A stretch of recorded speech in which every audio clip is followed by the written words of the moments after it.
Office time over हो चुका था। एक एक करके लोग निकलने लगे थे। नायरा अभी भी सड़ा सा मुंह लिए बैठी हुई थी। उसके आंखों से आंसू निकल रहे थे। उन आंसुओं के पीछे बहुत बड़ी कहानी थी जो कि बूंद बूंद बनके टपक रही थी। कार्तिक ने देखा कि नायरा अभी भी बैठी है और रो रही है। अब तक तो कार्तिक को लग रहा था कि नायरा सच में कोई बहाना बना रही है, लेकिन उसे अब फील हुआ कि नायरा वास्तव में परेशान है। कार्तिक जाने के लिए अपना बैग टांग चुका था, लेकिन उसने रुककर एक बार नायरा से हाल चाल पूछने के बारे में सोचा। उसने नायरा के कंधे पर हाथ रखा और नायरा को पूछा, नायरा क्या हुआ, सब ठीक तो है न? नायरा ने कुछ न कहा और अपने आंसू पूछती हुई वॉशरूम की ओर चली गई। जब वो वॉशरूम से बाहर आई तब तक लगभग सब लोग ऑफिस से निकल चुके थे। नीचे खड़े कुछ लोग कार्तिक के आने का इंतजार कर रहे थे और कार्तिक नायरा का।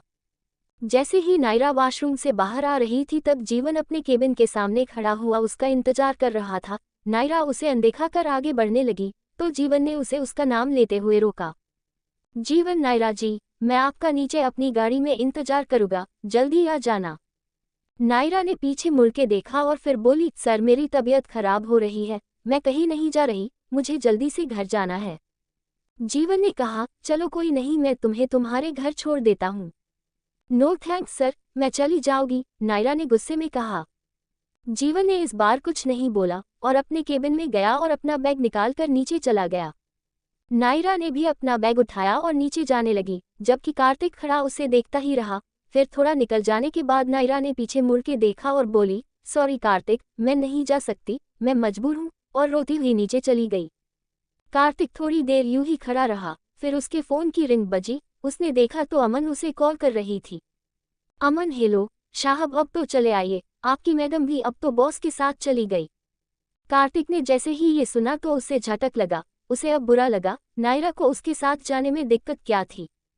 कार्तिक नीचे पहुंचे, सभी लोग बार जाने के लिए तैयार थे। कार्तिक ने भी अपनी बाइक निकली और वे सभी पास के बार के लिए निकल गए। लगभग 20 मिनट में बार पहुंच गए। सुहानी, अमन और दीप्ति ने बियर लेने के लिए कहा और बाकी बचे लोग विस्की लेने के लिए कहने लगे। सबने अपने अपनी मर्जी से ड्रिंक ले ली और एंजॉय करने लगे। कुछ लोग डीजे पर जाकर डांस करते हुए एंजॉय कर रहे थे। कार्तिक अपनी ड्रिंक लिए काना वाले सोफे पर गया और कुछ सोचते सोचते ड्रिंक खत्म करने लगा। उसने एक एक करके 4 ड्रिंक खत्म कर दिए। उसकी ये पहली बार और बहुत ज्यादा हो चुका था, उसे नशा होने लगा था। तभी अमन ने देखा कि कार्तिक लगातार ड्रिंक किए जा रहा है। ऊपर से उसने भी 3 बियर पी ली थी, उसे भी नशा ही हो चुका था। अमन कार्तिक के पास आई और उसकी साइड में बैठ गई। उसने कार्तिक का हाथ पकड़ा और कहा, कार्तिक टेंशन में हो? कार्तिक ने कुछ नहीं कहा। अमन ने फिर से पूछा, तुम कुछ बोल क्यों नहीं रहे हो? सब एंजॉय कर रहे हैं और तुम यहाँ अकेले क्यों बैठे हो? कार्तिक ने कहा, मुझे अच्छा लग रहा है यहाँ बैठने में। अमन खड़ी हुई और कहा, चलो मेरे साथ डांस करते हैं, बहुत मजा आएगा।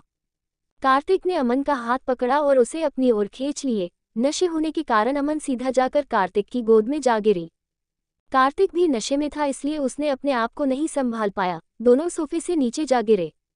अमन पहले नीचे गिरी और फिर उसके ऊपर कार्तिक जा गिरा। वजन ज्यादा होने के कारण कार्तिक अपने आप को बिल्कुल भी नहीं संभाल पाया, जिसकी वजह से कार्तिक अमन के ठीक ऊपर जाकर गिरा। कार्तिक के होठ बिल्कुल अमन के होठों से सटे हुए थे। अमन की तेज गर्म सांसें उसके होठों पर जाकर टकरा रही थी, जिसकी वजह से उसकी उत्तेजना जागृत होने लगी थी। कार्तिक अब जी भर के अमन को बेतहासा देखे जा रहा था। कान में अंधेरा होने के कारण वो किसी को दिखाई नहीं दे रहे थे। उत्तेजना बढ़ने के कारण कार्तिक अमन को चूमना चाह रहा था। उधर नीचे दबी अमन वजन से कराह रही थी। उसने कार्तिक न चाहते हुए उठने के लिए इशारा कर रही थी, लेकिन कार्तिक ऊपर उठना ही नहीं चाह रहा था। उसे एक अलग ही कामुक सुखद एहसास हो रहा था जो कि उसे पहले कभी नहीं हुआ था। किसी तरह मैनेज करके अमन ने कार्तिक को अपने ऊपर से उठाया। अब दोनों साइड में खड़े थे, बिल्कुल एक दूसरे से सटे हुए। अमन अपने होठों को आपस में दबा रही थी। उधर कार्तिक का भी यही हाल था। अंदर से दोनों एक दूसरे की किस करना चाह रहे थे। कुछ देर एक दूसरे को ताकने के बाद अमन ने कार्तिक का हाथ पकड़ा और अपने होठ कार्तिक के होठों की ओर बढ़ा दिए। अगले ही पल कार्तिक के होठ अमन के होठों से स्पर्श कर चुके थे। कार्तिक ने अपना एक हाथ अमन की पीठ पर रखा और दूसरा हाथ उसके वक्षस्थल के आसपास। दोनों एक दूसरे को बेतहासा चूमते रहे। सुहानी को अमन और कार्तिक बहुत देर से नजर नहीं आ रहे थे, इसलिए वो उन्हें खोजती हुई उधर आ गई। उसकी आंखें खुली की खुली रह गई। जब उसने दोनों को आपत्तिजनक स्थिति में देखा तब सुहानी उन दोनों के अलग हो जाने का इंतजार करने लगी और वहीं खड़ी रही। ऐसे ही वीडियो देखने के लिए हमारे चैनल को लाइक एंड सब्सक्राइब करें। Thanks for watching.